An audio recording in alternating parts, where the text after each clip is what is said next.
On August 12, 28-year-old White House Press Secretary Caroline Leavitt suddenly announced that she would leave the White House at the end of August. The news caused considerable surprise in the American media. Caroline Leavitt is the youngest White House press secretary in American history. She is quick-minded, clear in her reasoning, fast in her responses, and an excellent speaker. When facing questions from reporters, she is usually composed and courteous, which has made her well regarded by many traditional media reporters. However, when confronted with questions that are clearly biased or even deliberately provocative, she does not hesitate to defend her position. Her responses are firm, clear, and well-reasoned.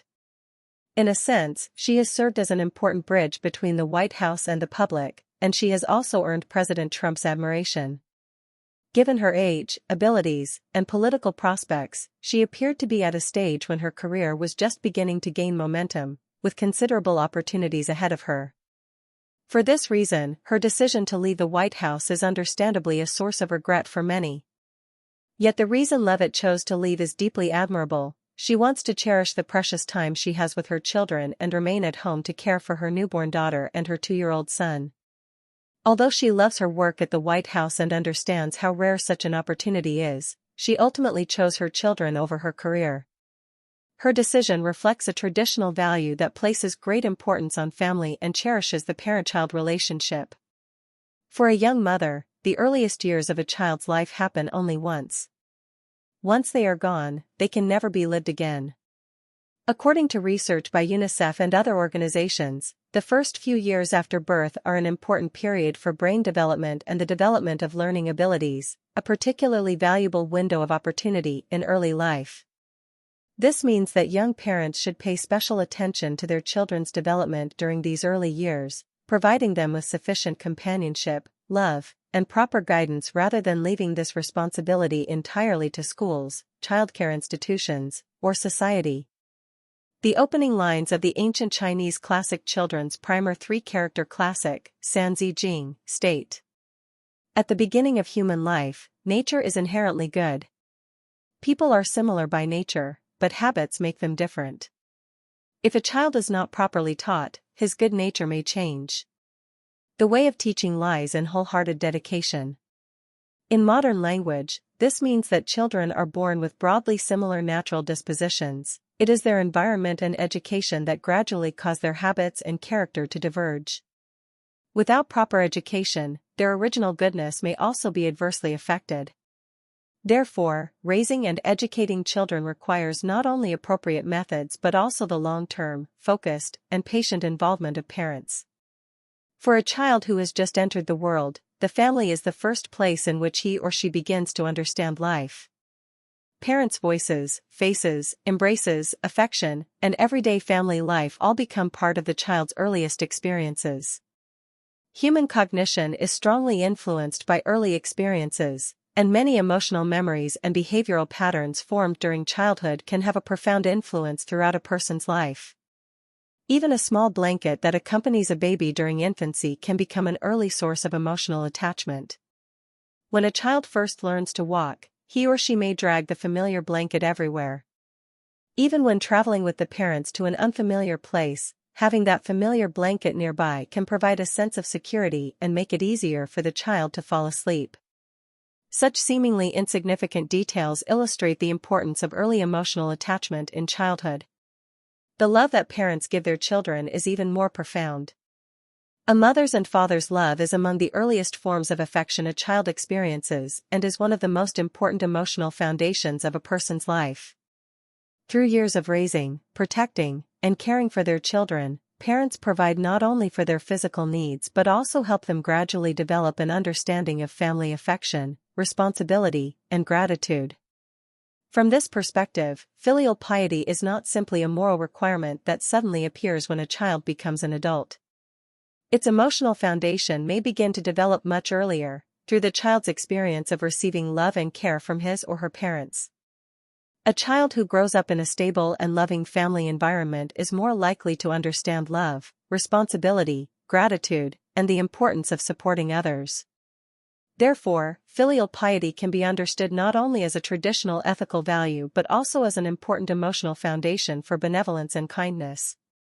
Harmonious families contribute to social stability, while mutual care, responsibility, and support between generations form an important foundation for the continued development of society. Maternal love is an important human instinct, while filial piety develops gradually through long-term parent-child relationships and social culture as an ethical emotion. If a society values family life, places importance on parents' early education and care of their children, and encourages children to develop gratitude and a sense of responsibility toward their parents, this family ethic may extend beyond the family and contribute to a broader culture of benevolence and responsibility.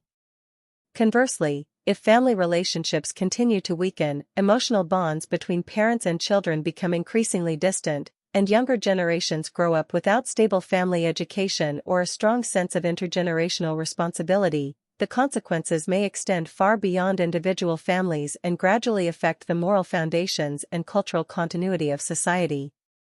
Therefore, Caroline Leavitt's decision to temporarily step away from an important position at the White House and choose her family may be more than simply a personal decision by a young mother.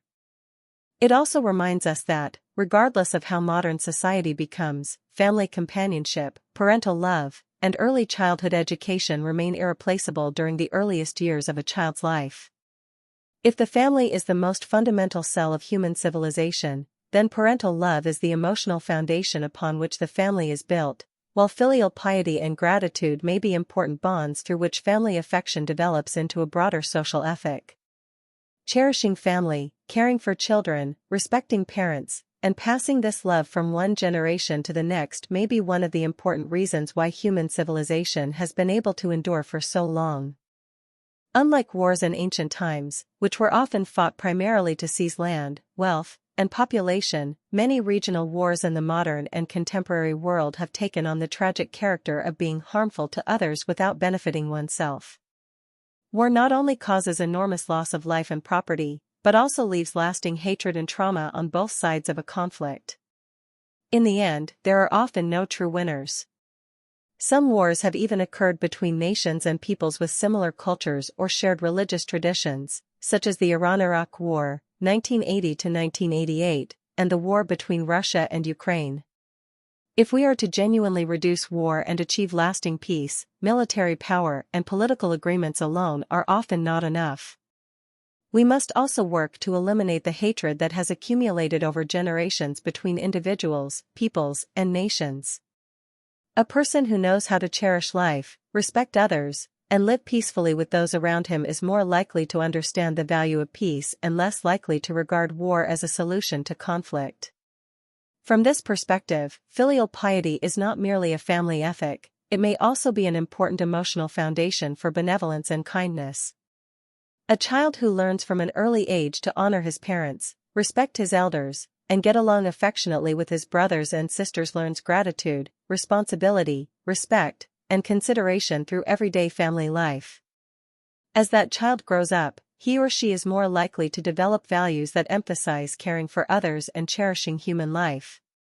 If a society has an increasing number of people who are benevolent and kind, interpersonal relationships become more harmonious, families become more stable, and social conflicts are more likely to be resolved through communication and cooperation. The conditions that give rise to violence and war will consequently diminish.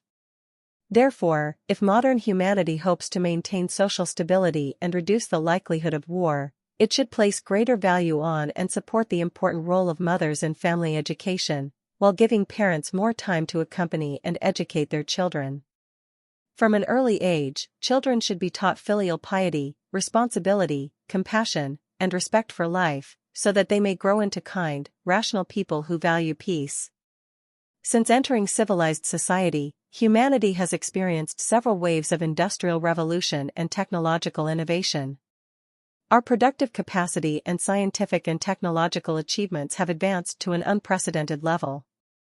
Yet the wealth created by technological progress has not benefited everyone equally, and humanity's long-standing aspiration to escape war and achieve lasting peace has still not been fully realized. This raises an important question for reflection. While continually pursuing material wealth and technological progress, has humanity neglected the importance of spiritual civilization and family ethics?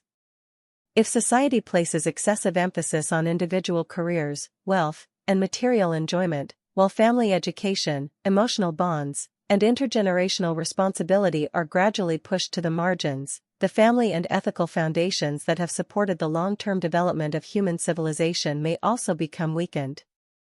Today, humanity is gradually entering the age of artificial intelligence.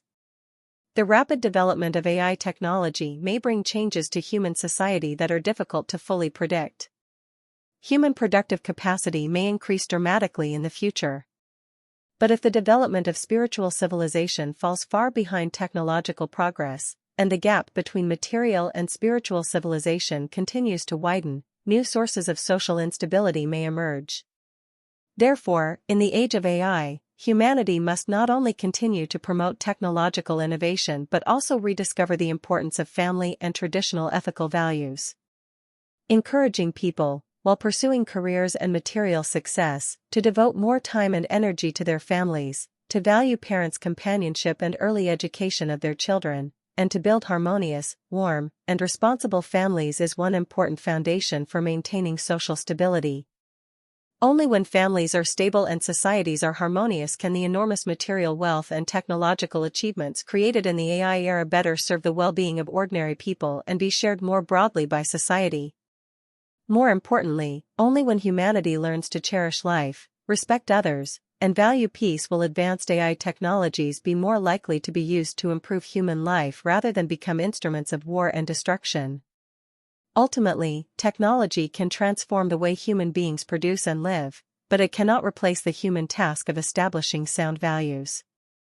What humanity needs is not only more advanced AI, but also stronger families, deeper bonds of affection, a stronger sense of responsibility, and a shared commitment to cherishing life and peace.